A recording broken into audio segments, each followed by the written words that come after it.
정책 실종, 비호감 대선에 대한 비판과 실망이 쏟아지면서 제3지대 후보들의 행보가 빨라지고 있습니다. 정의당이 바라보는 대선 판세와 핵심 전략, 정의당 여영국 대표에게 직접 들어보겠습니다. 대표님 어서 오십시오. 네, 오랜만에 뵙겠습니다. 예, 와주셔서 감사합니다. 네. 먼저 어제 바로 광화문 광장에서 박근혜 전 대통령 사면 반대 피켓을 드셨습니다. 사면 반대에 대한 이유부터 듣겠습니다. 청산되지 않은 역사는 되풀이 된다는 말이 있습니다. 그거는 전두환 전 대통령이 그것을 여실하게 입증을 했고요. 전직 대통령 국민통합이란 명분으로 사면을 했을 때 과연 도움이 되었는가? 그건 전두환 씨가 분명히 증명을 했다 생각을 합니다. 반성도 없었습니다. 또 박근혜 씨 권력형 비리에 대해서 많은 국민들이 분노를 하면서 불평등 해소 또 불공정에 대해서 촛불을 들었는데 과연 지금 이것이 해결되었는가? 그런 점에서 박근혜 씨 사면은 촛불 시민이 불과 5년 전의 일입니다. 그분들의 요구를 정면으로 이제 배신하는 거의 결정판이다. 좀 이런 점에서 이 사면은 재고돼야 된다 하는 입장에서 어제 정부에 요구를 했습니다. 예, 정의당 하면 노란색이 떠오르는데요. 보니까 이제 빨간과 초록, 보라를 더해서 새로운 상징색을 국회에서 공개를 했어요. 어떤 의미를 갖고 있습니까? 우선 노란색은 우리 정의당의 고유한 색깔입니다. 연대와 나눔, 또 많은 것을 품겠다 하는 그런 좀 상징색이기도 하고요. 그리고 한국 사회가 정의당이 해결하고자 하는 핵심 과제가 바로 불평등과 기후위기, 차별의 과제입니다. 그래서 이 세 가지의 과제를 상징하는 게 바로 불평등은 노동과 바로 직결되기 때문에 붉은색. 그다음에 이제 기후 정치 위기에 맞서서 정의당이 녹색 정치를 전면하겠다. 해서 이제 녹색을 좀 강조를 했고요. 또 차별의 문제는 그 차별이 가장 심각합니다. 그런 점에서 성평등 민주주의를 이룩하는 것이 민주주의의 핵심이다. 이렇게 해서 보라색. 이렇게 해서 그 강조점을 함께 색깔로 표현을 했습니다. 너랑 노랑, 피땀 빨강, 산들 초록, 평등 보라 이렇게 또 애칭을 붙이셨더군요. 그러면 정의당의 주요 대선 공약을 좀 짚어보겠습니다. 모든 시민에게 최저소득 100만 원을 보장하는 시민 최저소득을 제시하셨는데 그러면 이재명 후보의 기본소득권은 어떻게 달라지는 건가요? 우선 이재명 후보의 기본소득은 뭐 그 취지는 좋다고 생각을 했는데 그 크기가 5만 원, 뭐 8만 원 해서 기본 용돈도 안 되는 수준입니다. 한국 사회의 가장 큰 과제는 조금 전에도 말씀드렸다시피 불평등 문제입니다. 이 불평등 문제를 해결하기 위해서는 이 소득이 가장 낮은 이런 분들에게 소득을 보존해 주는 것.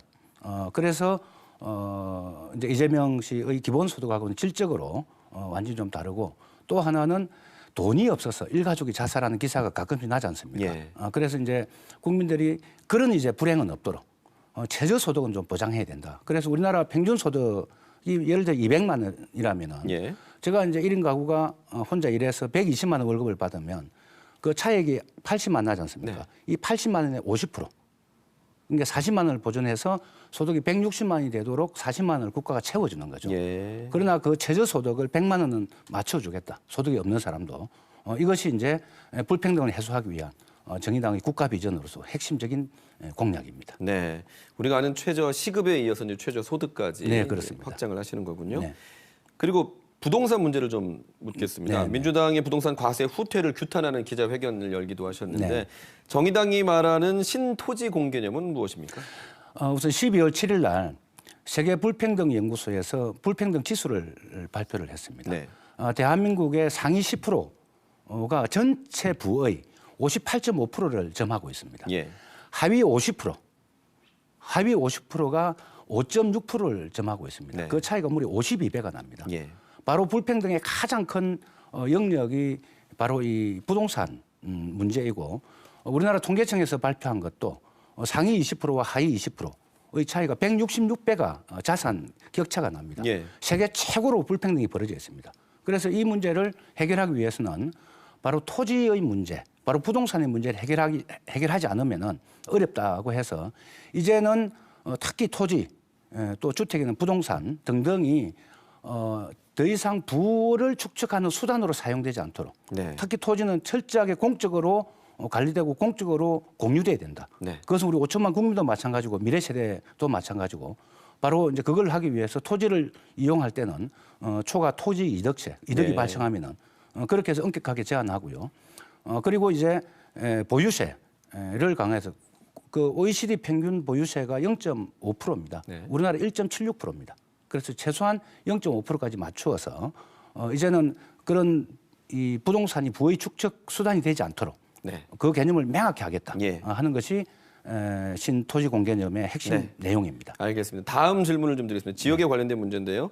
창원 특례시도 출범하고 부울경 메가시티는 좀 탄력을 받을 것 같습니다. 이 균형 발전과 지방 생존 전략에 대해서 간략하게 답변을 부탁드립니다. 우선 많이 환경이 변하고 있습니다. 이제 인구가 빠져나가고 있고요. 그다음 두 번째는 계속 노령 인구가 늘어나고 있습니다. 그다음 지역의 산업이 쇠퇴하고 있습니다. 그리고 이제 기후 위기로 인해서 여러 또 농업의 중요성이 커지고 있습니다. 이런 시대적 변화 흐름을 제대로 이제는 그걸 해결하기 위한 과제를 예를 들면 돌봄의 영역이 더 커지면은 이제 돌봄에 대한 공적 영역이 더 커져야 되고 좀 이런 문제가 가장 핵심적으로 좀 도정에 또 시정의 지표가 돼야 된다. 이런 좀 생각이고요. 또 하나는 이제 국가 정책에서 이번에 양당 후보가 전부 수도권에 200만 호 뭐 이 토지를 공급하겠다. 수도권을 더 비대하고 집중시키는 전략입니다.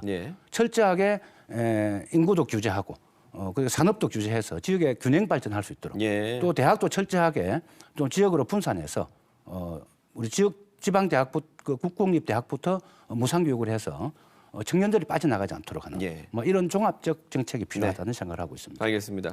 개인적인 질문이 될지도 모르겠는데요.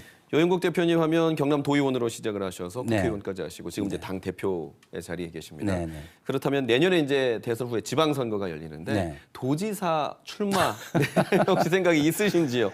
우선 당 대표이기 때문에 이번 대선을 3월 9일까지 책임지는 게 1차적 임무입니다. 뭐 이런 과정에서 도민들과 또 정의당 지지자들 뭐 이런 분들이 내년 도지사 출마 요구가 있는 것은 좀 사실이고 저도 심각하게 고민을 좀 하고 있고 이제 앞서 말씀드린 그런 여러 좀 먹고 사는 환경의 변화에서는 기존의 양당 이 대결 정치로는 해결할 수 없다고 생각합니다. 뭐 그런 점에서 그동안 지역에서 정치를 배웠기 때문에 그 역량을 도민들을 위해서 봉사를 해야 된다는 기본적인 생각은 갖고 있습니다. 알겠습니다. 정의당이 강조한 정책 선거를 계속 이어가 주시기를 또 바라겠습니다. 오늘 나오셔서 감사합니다. 네, 고맙습니다.